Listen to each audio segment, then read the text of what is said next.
before he became the serpent. Before he was called Satan. He had the highest position no other angel could have.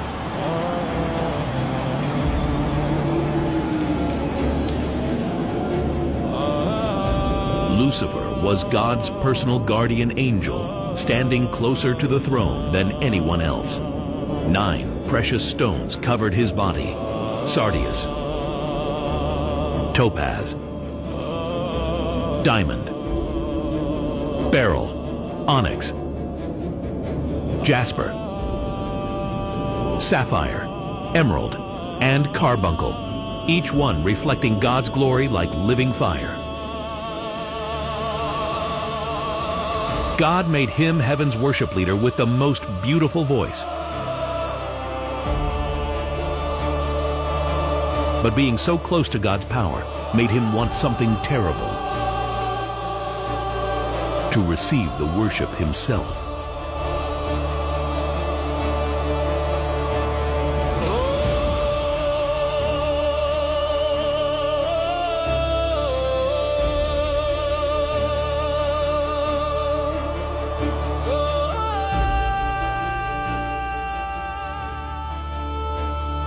Before the sun ever burned, before the first star was born, before time had a name, there was heaven.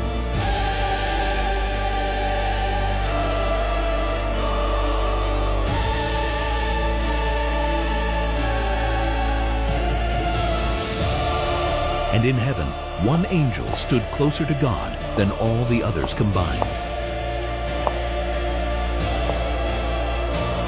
While millions of angels sang from distant halls, this one guarded the throne itself.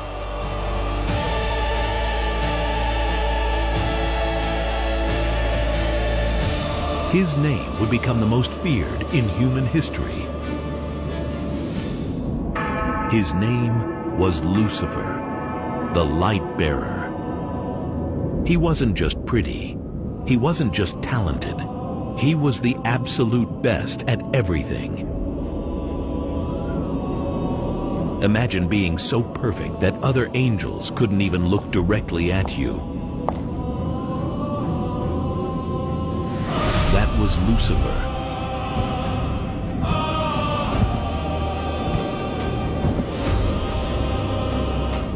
God had created thousands of angels, millions maybe. Each one had a job. Some carried messages. Others guarded holy places. But God gave Lucifer the most important job of all.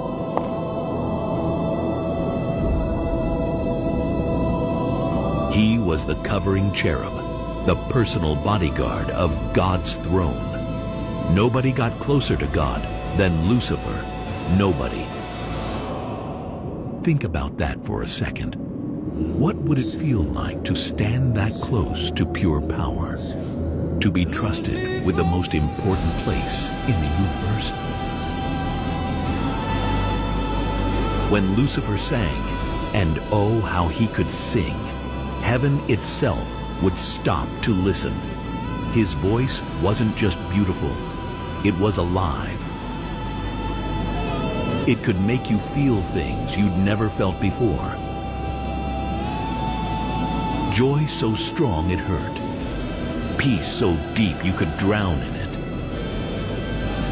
The other angels would forget what they were doing and just listen.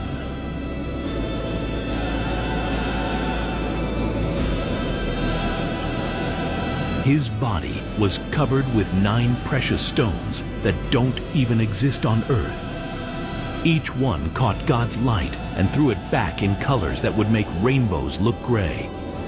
His wings, they burned with cold fire that never went out.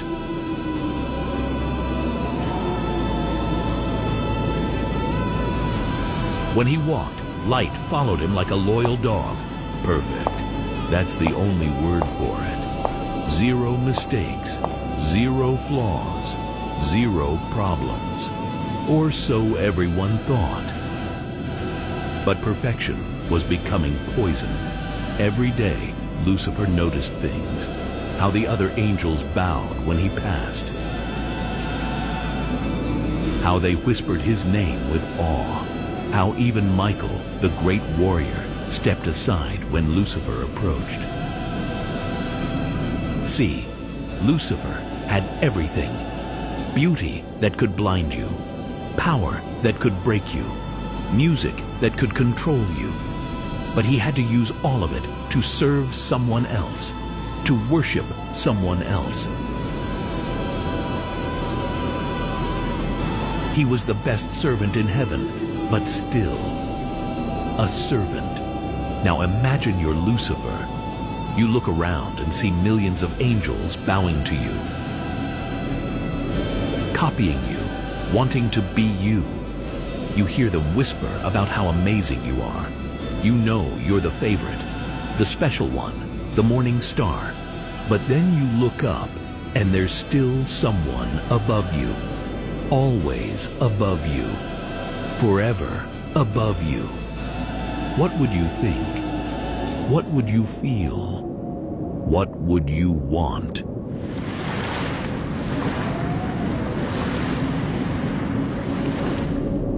One day, Lucifer looked at his reflection in heaven's crystal sea. He saw his own glory shining back. And for the first time in eternity, a thought appeared. A thought so dangerous, so impossible, that there wasn't even a word for it yet. What if I didn't have to bow? The brightest angel was about to become the darkest enemy.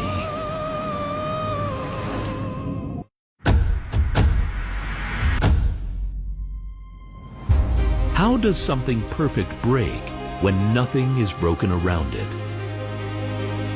It happened during the most important announcement in heaven's history.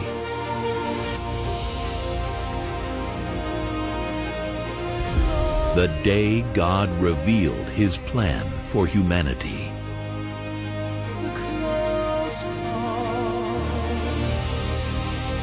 Lucifer was standing before God's throne like always, but this time God had called every single angel in heaven, millions of them, packed together, waiting. The air itself seemed to vibrate with anticipation.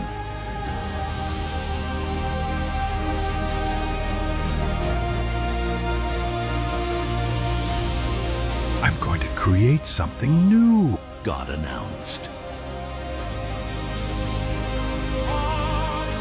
The angels leaned in, knew. What could be better than heaven? What could be more perfect than angels?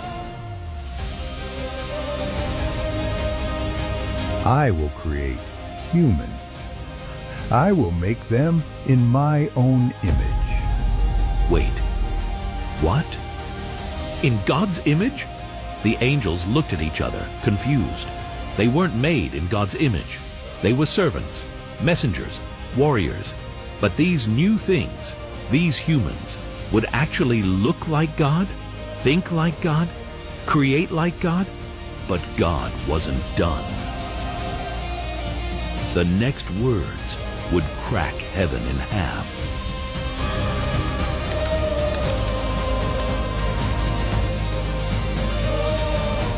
One day, my own son will become one of them. He would be born as a human baby, and through him they will rule over everything. Even angels will serve them. The words hit Lucifer like a slap. Serve them? Serve them? These creatures that didn't even exist yet? These things made of dirt and spit? He was supposed to bow down to mud? The other angels started singing, celebrating God's plan. But Lucifer, he stood frozen. His mind was screaming, number, no, no, no, No. No. He was the covering cherub. He was the morning star. He was perfect. Look at him, covered in jewels, wrapped in light, voice like thunder and honey mixed together. And God wanted him to babysit mud puppets?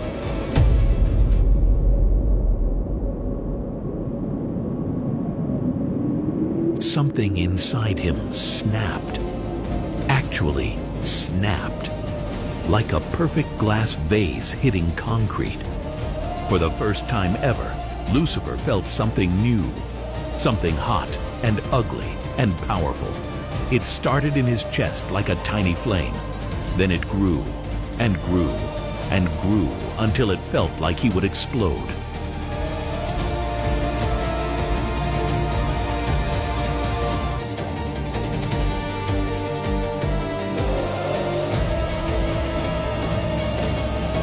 Pride. The first pride to ever exist.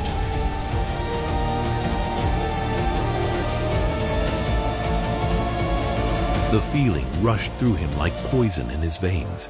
It felt good, really good, like he'd been sleeping his whole existence and just woke up. Why should he serve anyone? Why couldn't others serve him? He was beautiful enough, powerful enough,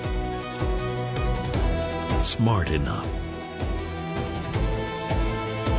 He looked around at the celebrating angels and thought, "You idiots, you're cheering for your own slavery."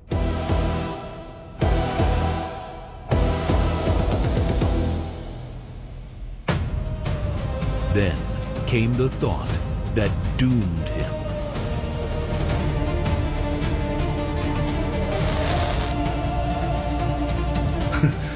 I could run heaven better than God. Not I want to help, not I want to serve better, but I could be God. That's when the poison really took hold. Every second, it grew stronger. Every moment, it spread further, like ink dropped in water, swirling, spreading, staining everything it touched.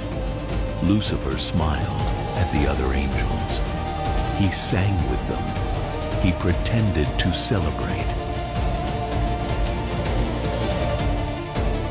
But inside, he was already planning, already scheming, already falling.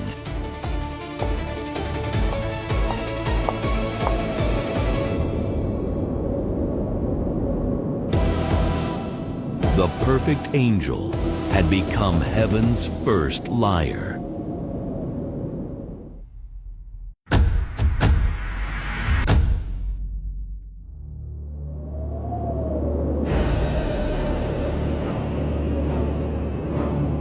Imagine convincing a third of heaven to walk away from God himself.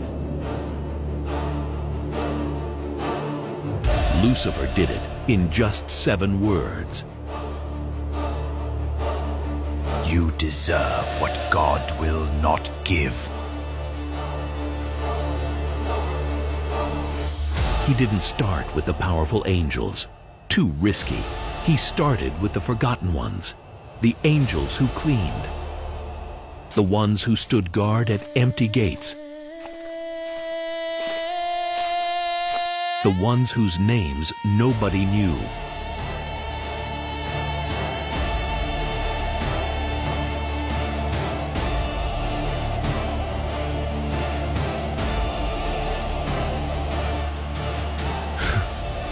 I see you. God doesn't even know your name, but I do.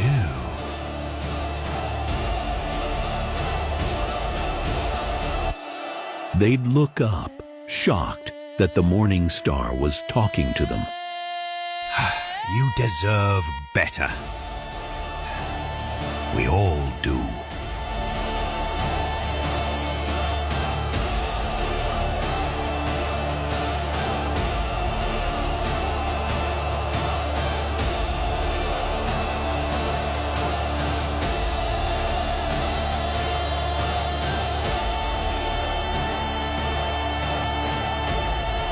7 words, a little attention, a little flattery, a little lie mixed with truth, like poison in honey, sweet enough to swallow, deadly enough to kill.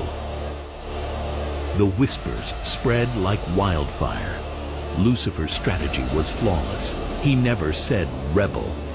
He just asked questions. If God is love, why does he demand worship? If we have free will, why can't we use it? What is he hiding from us? Soon, angels were meeting in secret. Lucifer says we'll be gods ourselves. We'll have our own kingdoms, our own worship. Michael noticed first. The warrior angel saw groups scatter when he approached, heard conversations stop mid-sentence,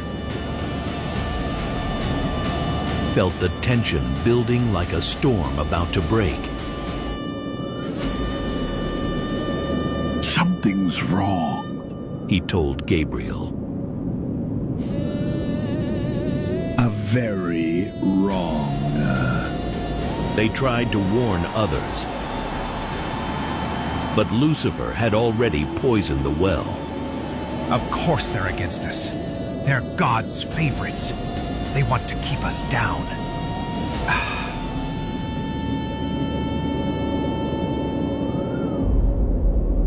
Then came the choosing. Every angel had to decide. God or Lucifer, creator or creation, truth or lies.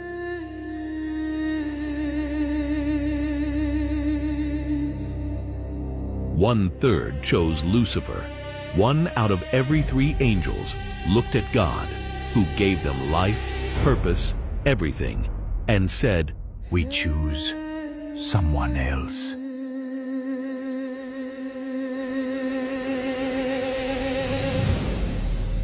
The moment of truth came when Lucifer marched to God's throne, not to worship, to demand.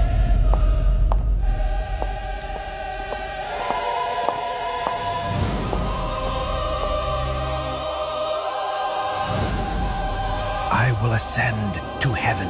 I will raise my throne above God's stars. I will be the Most High. The words shattered heaven's peace like glass breaking. War erupted instantly.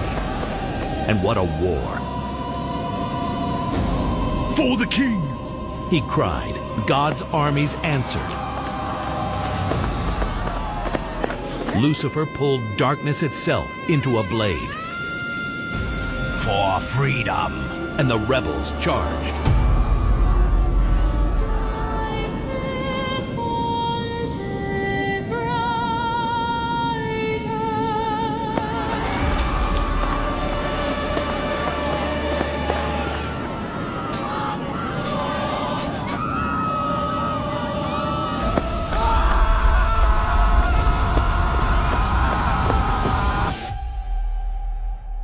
One voice against forever. Heaven shook. Angels who had sung together now tried to destroy each other. Swords of light crashed against shields of shadow. Wings that once danced now struck like hammers. The sound was terrible, like the universe itself was screaming. Lucifer fought with fury that could melt stars. Michael fought with righteousness that could shatter mountains. They met in the center, and their collision sent shockwaves through eternity.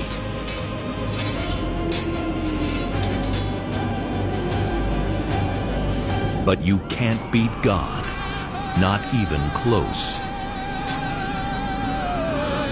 The rebels fell one by one, their light fading, their beauty twisting.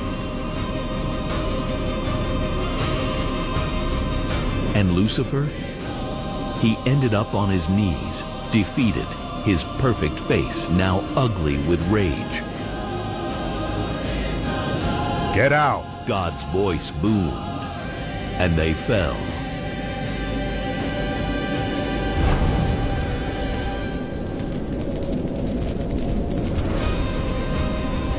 One-third of heaven's angels falling into darkness. Heaven had its first war, its first losses, its first heartbreak.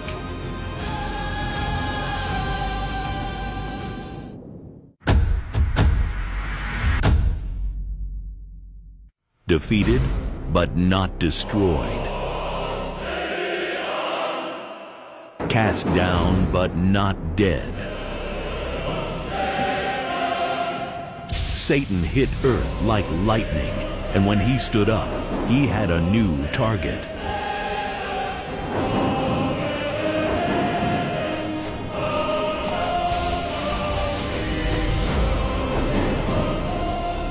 Eden.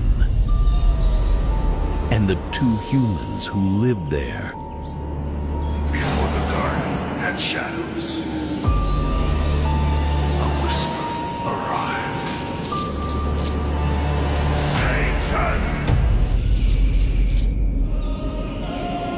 Satan had learned from his mistakes. In heaven, he'd been too obvious, too loud.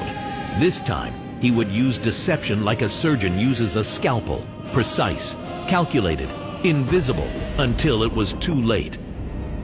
Adam and Eve were perfect targets. They'd never heard a lie, never seen death, never felt pain. They were like children who didn't know fire could burn. And Satan, he was about to become their teacher. He watched them for days, studying, learning their patterns. Eve liked to walk alone in the morning. Adam got distracted easily. They both loved the garden's center where two special trees grew. The tree of life they could eat from. The tree of knowledge they couldn't. Perfect. Satan whispered. He took the form of a serpent, not a scary snake. This was the most beautiful creature in Eden, besides the humans. It walked on legs, covered in jewels that caught the light. When it moved, it looked like a rainbow sliding through the grass.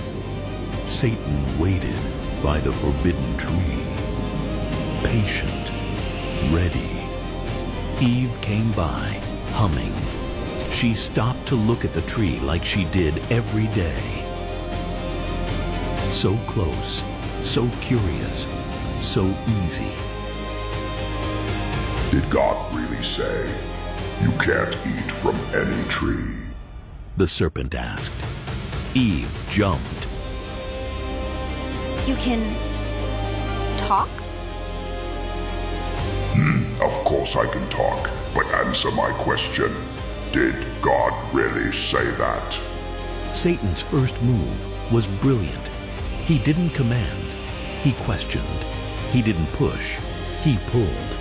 He made Eve defend God's command, which made her think about it differently. No. Eve said, relaxing. We can eat from every tree except this one. If we eat from it, we'll die. The serpent laughed. Not a mean laugh. A surprised laugh. Like Eve had said something silly. Die? You won't die. Want to know a secret? Eve leaned in. Everyone loves secrets. God knows that when you eat this fruit, your eyes will open. You'll see what He sees, know what He knows. You'll be gods yourselves. That's why He's keeping it from you. Eve's face changed. Keeping it from us. Look at it. Really look. Satan urged. The fruit seemed to glow. It was perfect, ripe, beautiful, and suddenly Eve wasn't seeing a forbidden tree. She was seeing stolen possibilities. God has everything. The serpent whispered. God has everything, all knowledge, all power. And he's keeping you here, naked and ignorant like pets. Don't you want more? Don't you deserve more? Eve's hand moved toward the fruit, stopped, moved again. Adam! She called. He came running. Serpent says. She started. I heard, Adam said. He'd been there the whole time, listening, thinking. They looked at each other, then at the fruit, then at each other again. Together, they reached out. The fruit came off easily, too easily, like it wanted to be picked. Eve bit first, then Adam. Paradise wasn't stolen. It was traded. Paradise died with that first swallow. Innocence shattered like crystal. Their eyes opened to shame, fear, and death. Exactly what Satan wanted.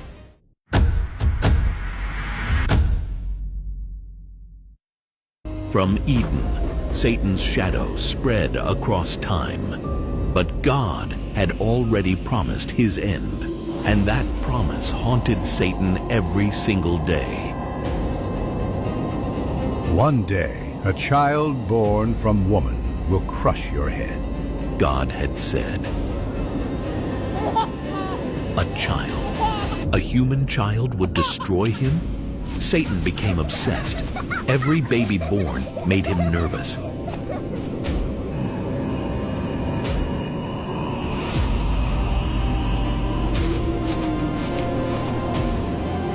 Every woman who got pregnant became a target. He had to stop that child from coming. Satan struck first through Cain and Abel. Satan found Cain in the fields, angry that God preferred his brother's offering. Your little brother thinks he's better than you. Satan whispered. His blood would make good fertilizer for your crops. Cain's hands shook. Kill my brother? Kill the competition. And he did. The first murder.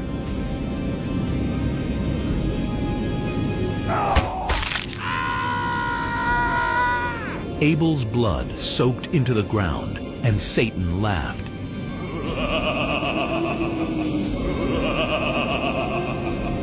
If humans kept killing each other, how would the promised child ever come? But babies kept being born.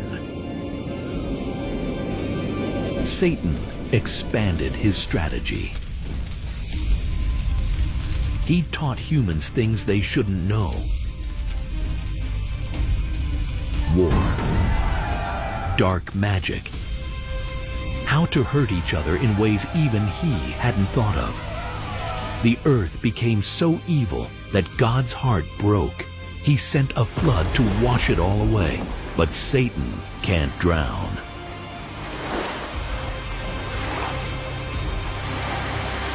And Noah's family survived. At Babel, Satan tried mass deception. He united all humans with one idea.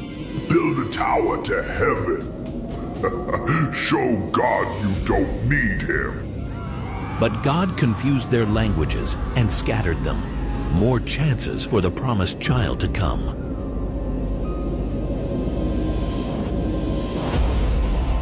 Egypt became Satan's fortress of oppression. God's chosen people The ones who would bring the promised child were slaves there.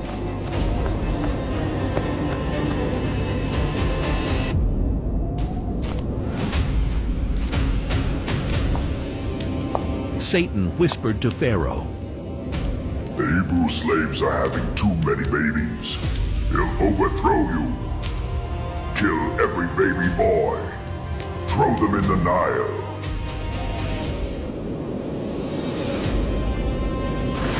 Thousands of babies died, but one floated away in a basket, Moses.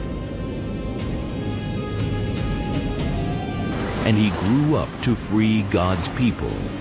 Satan tried everything. He used giants to scare them, kings to hunt them,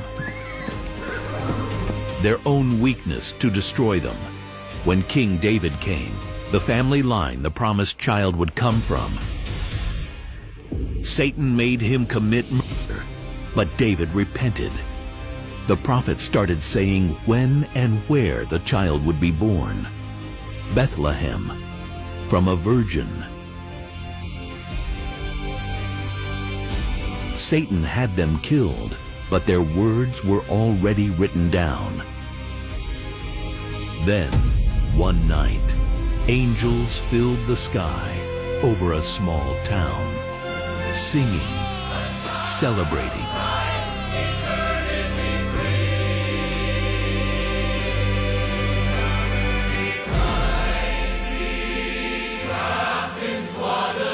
The child had been born.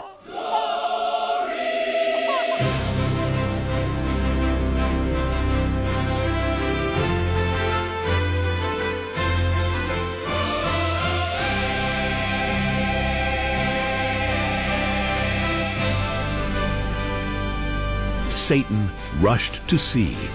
There, in a feeding box for animals, was a baby. But not just any baby. When Satan looked at him, he saw something that made him shake. God's own Son, in human form, the promised crusher of his head. When Jesus grew up, Satan met him in the desert. 40 days, no food, completely alone. Turn stones to bread. Satan tempted. You're hungry. No. Jump from the temple. Prove you're God's son. No. Bow to me. I'll give you the whole world without having to die for it. No. Satan left, but he had one last plan. If he couldn't corrupt Jesus, he'd kill him. The cross would be Satan's greatest victory, or so he thought.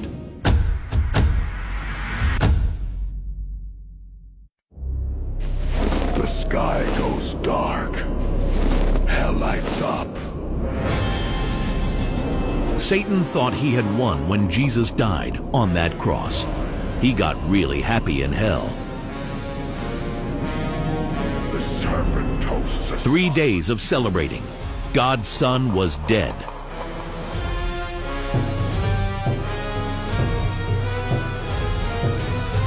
The promised head crusher was gone.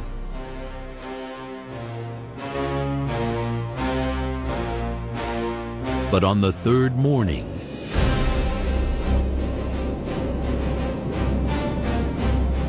death itself died. The tomb exploded with light, not opened, exploded. The stone didn't roll away, it flew. And Jesus walked out, not limping, not weak, alive, more alive than anyone had ever been.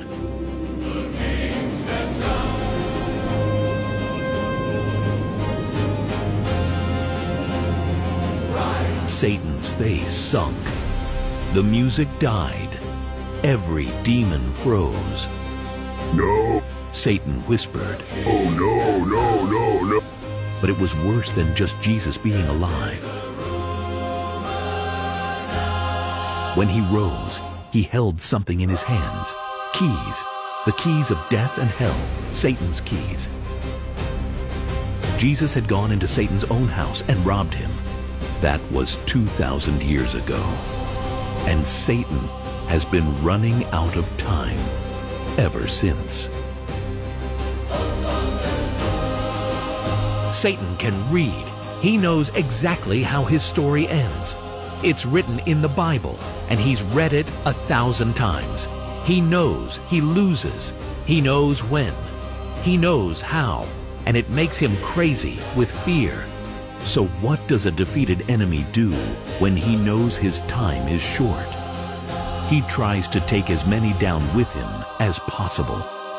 Right now, today, this very second, Satan is working. Not the scary monster under your bed kind of working. He's smarter than that. He uses the same trick that worked on him, pride. You don't need God. You're fine on your own. You deserve better. The same poison that destroyed him, he now serves to you. The Bible tells us exactly how Satan's story ends. You'd think there would be this massive final battle. Good versus evil. Heaven versus hell. Armies clashing. Explosions. Drama.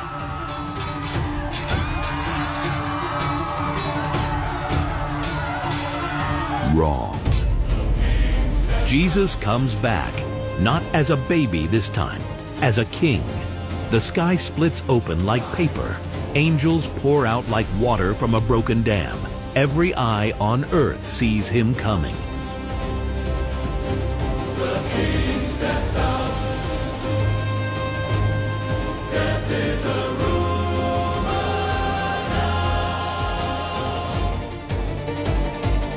now. Satan gathers every demon, every fallen angel, every human who chose him.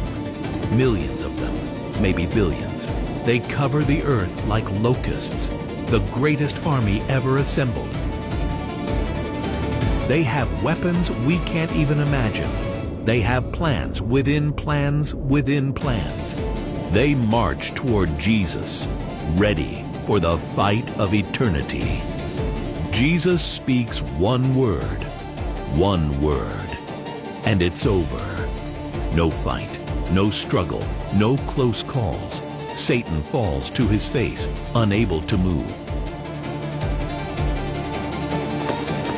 The demons scatter like roaches when you turn on a light. The evil army dissolves like sugar in rain. Then comes judgment.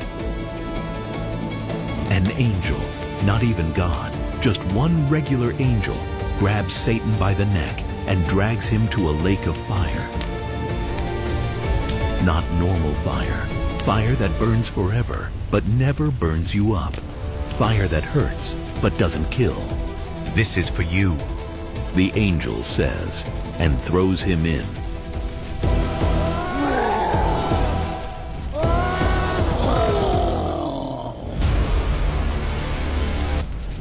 Chains pull like sunrise.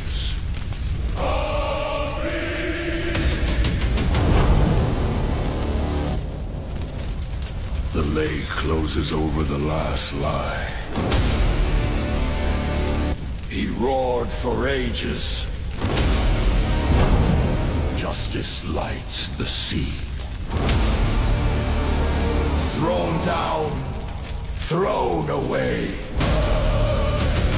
War is over. No escape, no parole. No second chances. Forever. And the earth, it becomes what it was always supposed to be. Perfect. Beautiful. No more tears because there's nothing to cry about. No more death because Satan can't touch anyone anymore. Pride started it all. Pride ends it all. The morning star chose darkness. Satan's pride destroyed paradise. But there's another Eden story that changes everything. You've heard Eve came from Adam's rib, right? Wrong. A 3,000-year-old Hebrew text reveals the word tselah means side, not rib. This mistranslation has hidden the truth about women's equality for centuries. The real story proves God created man and woman as perfect equals.